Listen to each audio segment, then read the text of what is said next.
it can be ever so much more enjoyable to you when you start embracing contrast and appreciating it and understanding its value rather than resisting it. We can understand how you might resist contrast, how if you're living something unwanted, why you might want to push against it. And someone who does not understand that law of attraction abounds might be tempted to do that. We can see how when you look out and you see something pleasing or pleasurable, you would say, yes, let's have more of that. I would support that. I would vote for that. And how when you look out and see something not wanted, you would want to shout no at it, want to vote against it, want to push against it.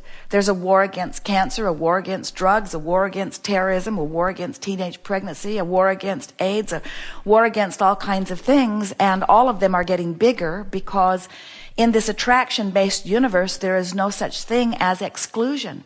You can't shout no at something and make it go away because your attention to it activates it in your vibration and makes it more.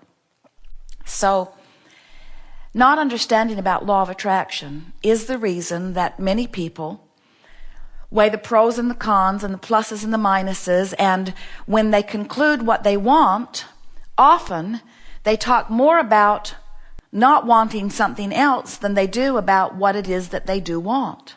It's just a sort of misunderstanding, and it's easy to understand how it would happen, isn't it? I want this, I don't want this. I want this, I don't want this. I don't want this. How about you? I don't want this either. Well, a lot of us don't want this. And the reason we don't want this is because it's awful in this way and this way and this way and this way. I'll bet there are a lot of people who don't want this, you say. Let's get together in groups of people who don't want this. And let's talk about how it is that we don't want this. And let's see if we can get the government to understand we don't want this. And see if we can get something in place so that this thing that we do not want, we've got signs that say we don't want this. And there were things from our history we didn't want either. We've got monuments that point to those things that we did not want.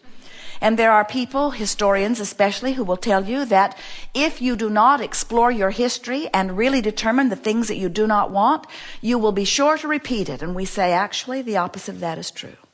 The more attention you give to things in your historical past or even in your present that you do not want, the more you activate them in your now, and the more they become a part of your now experience, because law of attraction says that which is likened to itself is drawn. So, when you set your radio tuner on 6:30 a.m., the frequency that is being broadcast at 6:30 a.m. is received by you. The signals match, and you have the experience of 6:30 a.m. But if you set your radio dial on 6:30 a.m., and what you want to hear is 98 FM, you do not have a satisfying experience because your tuner is set to a different vibrational frequency than the transmitter. So, I'd like to bring that up because we notice that as many of you are exploring the contrast of your time-space reality, you very often get fixated on the things that you do not want. And in that process, what you do want becomes ever so much more clear to you. Have you noticed that you always know more clearly what you want when you're living something you don't want? When you don't have enough money, you get so clear about the value of more money. And when you are not feeling good, health and a good feeling body is so much more important to you. So that contrast always causes a focusing, whether you know that it's happening or not, of desire, a launching of a vibrational rocket. So as you are running around in your physical bodies, you are really more vibrational than you are anything else. You're really good at translating vibration, so good at it that most of you don't realize that you are vibrational translators, but you are. So as you're moving around through the contrast of your experience, living some things wanted and some things not wanted, you are focusing desires. You're launching rockets literally out there into your vibrational future. Every time someone is unkind to you, you launch a rocket that you'd like to be treated better. Whenever you're bound up in traffic, you launch a rocket that you would like traffic to flow better and the roads to be better.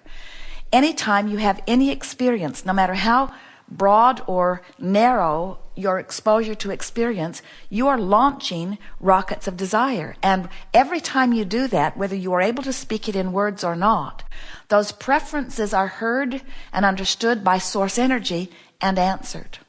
You knew that it would be that way when you decided to come into this body. You knew that you would launch rockets of desire. You knew that your environment would cause you to achieve personal preferences. And as we talk about this to you, usually you do not rise to the feeling of that in the way that we feel it. We just think it is so wonderful that you have all of this variety that causes you to personally identify preferences, because we understand what that means. We understand the value of you being here on the leading edge, having your unique experience. Unique experience. Here we are all here together, having an experience that is absolutely unique unto the universe. The universe is going to expand in a way that it would not expand otherwise if we were not together collaborating with thoughts, ideas, desires, beliefs, expectations. In other words, this is leading edge creation. And from your non-physical point of view, you are so exhilarated about this expansion, not because the universe needs to expand. It's not lacking expansion, but because riding the wave of expansion is so exhilarating. To be in this time and in this place with this variety, inspiring new desires, and to have source answering each and every desire, and then to be so in vibrational alignment with what you're asking for that you get to feel the exhilaration of the energy pouring through your focus. And then you get to watch circumstances and events coming into alignment, all there to accommodate you. Your worthiness is not in question, not to us anyway. Your value is not in question, certainly not to us. And this gathering is about helping you to remember who you are, to help you reconnect vibrationally to the source that is you, to help you begin to appreciate your environment no matter how it is affecting you right now, to help you to begin to make peace with where you are because it's the platform from which all things will spring forth, to get you to embrace the idea of deliberate creation and deliberately focusing, and to introduce you in a conscious way to the guidance system that is within you so that you can make sense of the relationship between where you are and where you want to be on every subject.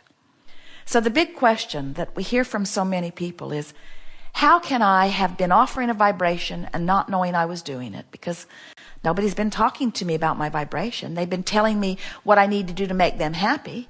They've been trying to get me to control conditions so that I fit into some niche that they think is appropriate.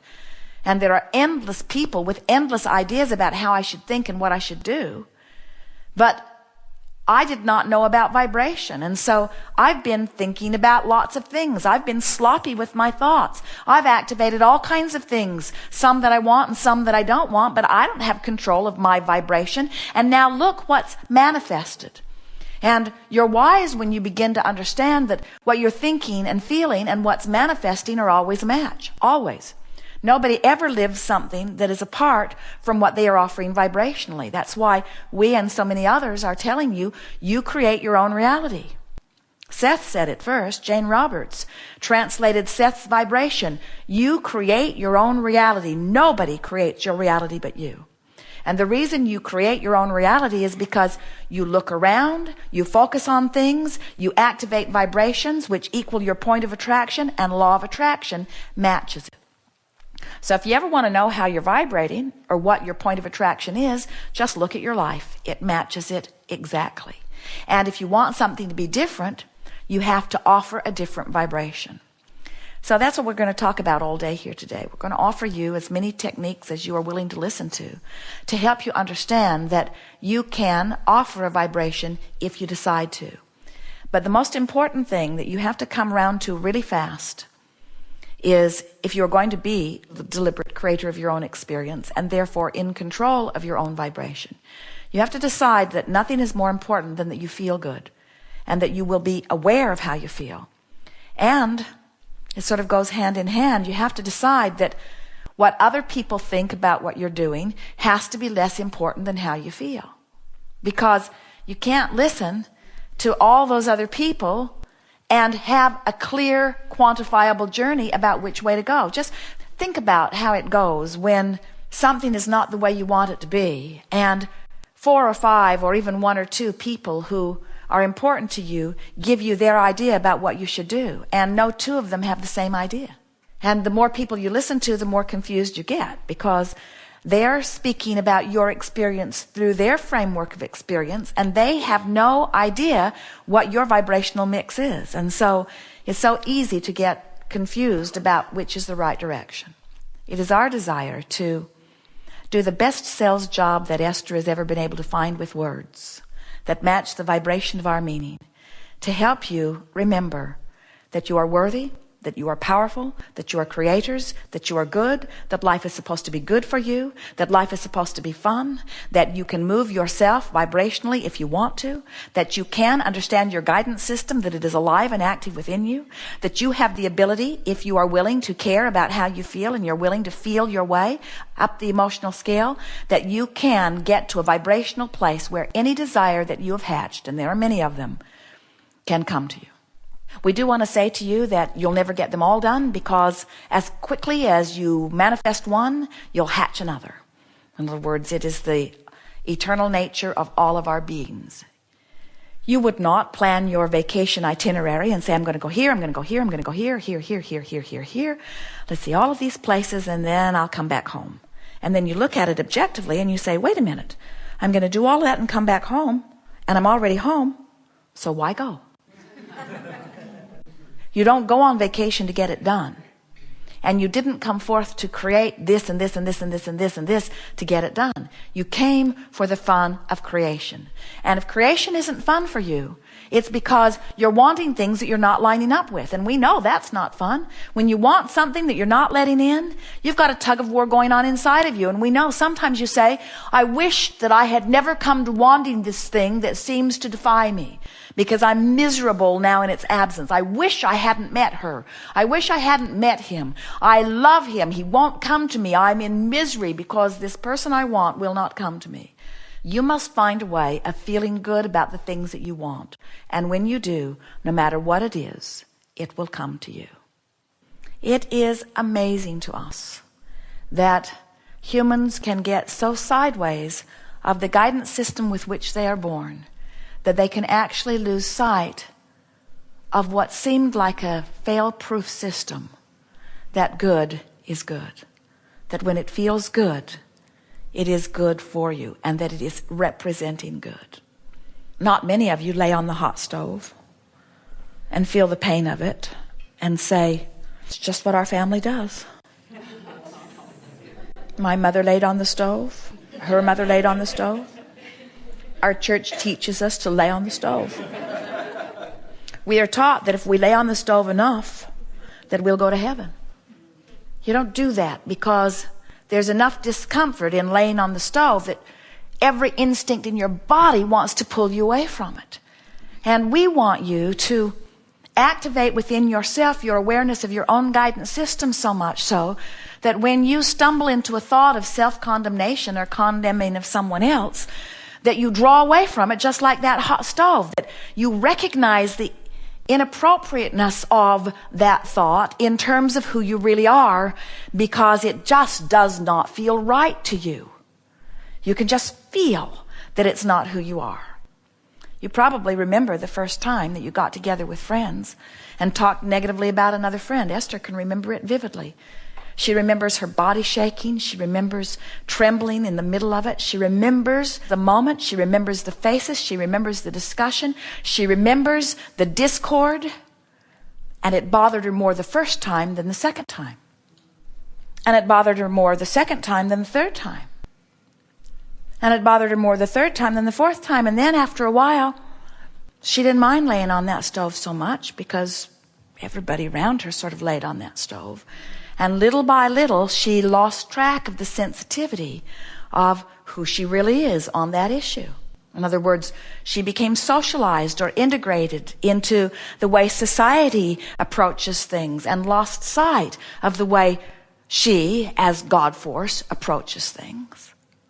It's easy to lose track of where you are when you lose track of your guidance system.